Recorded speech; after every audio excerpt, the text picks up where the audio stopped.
Welcome back to another video. In this video, we're going to be dealing with the best years of life by Osbert Sitwell.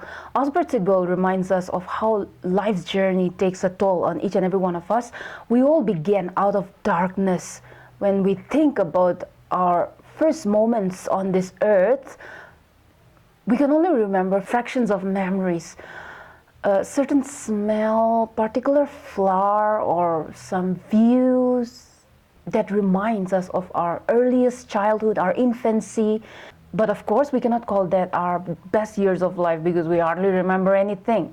After infancy comes the school days. School, studies, books, and learning different languages, different books from different teachers. Sitwell recalls some of the names that he learned from his childhood in his school days. Ethelred the Unready, Canute, William Rufus, and Richard Coeur de Lion. All these names and knowledge were accumulated to prepare him for the best years of his life. When we go to school, when we don't want to do our homeworks, your parents say, your elders say that this is a preparation for the best years of your life. And somehow we used to believe it. The same thing happened to Osbert Sitwell.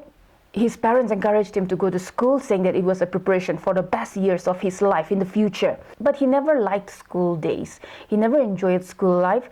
And he says that there was one single person who warned him about school life. He was thankful to that one single person who told him in advance.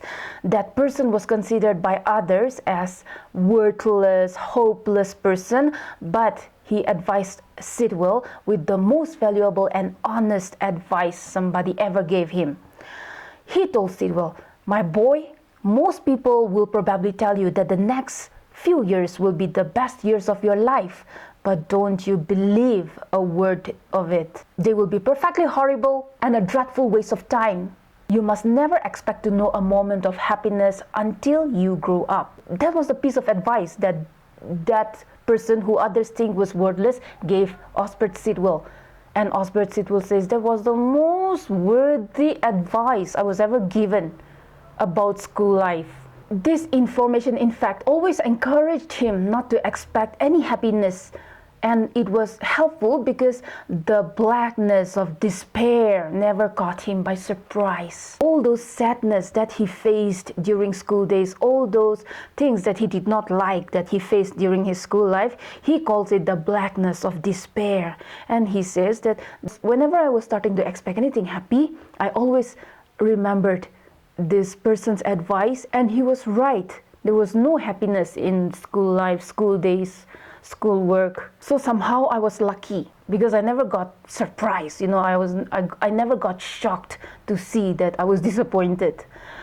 After this came a year of agony, a year of pain when he was attached to the Cavalry regiment, which he calls a life fit for horses and dogs. Then he enjoyed a couple of years in his own regiment, but then after a couple of years, the war broke out, the First World War of 1914 to 1918, and his happiness, of course, came to an end. He was a soldier in the war, and to him, the war seemed like a pointless, horrible struggle.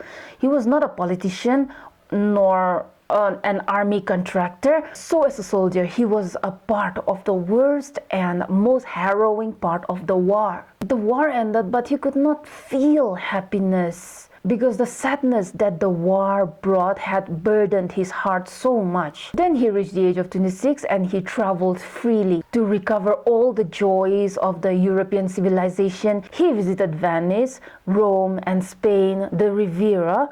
Not only traveling, but he also started doing the job that he loved most, which is writing. He was happy, but his sanguine attitude kept him hoping that the best years of life is still yet to come, and that the best years of life still lie hidden in the future. This could be true because an old friend of Osbert Sitwell once told him that he never knew happiness until he reached the age of 70. Osbert feels that maybe that is true, that could be true, because by the time he could automatically become the grand old man after he reaches the age of 70. And by this age, everyone will laugh at everything serious that he says. Everyone will be serious whenever he says something funny. He could speak without caring whether anybody would reply him or not. He could speak without being answered to. He can talk whenever he wants to and be quiet whenever he wanted to. And even his silence will be considered as meaningful as his utterance, his speech, or his words. Whether he is silent or is speaking, nobody really cares. It's equally important or unimportant. So Osbert Sitwell finally asks, would not this be the best years of life?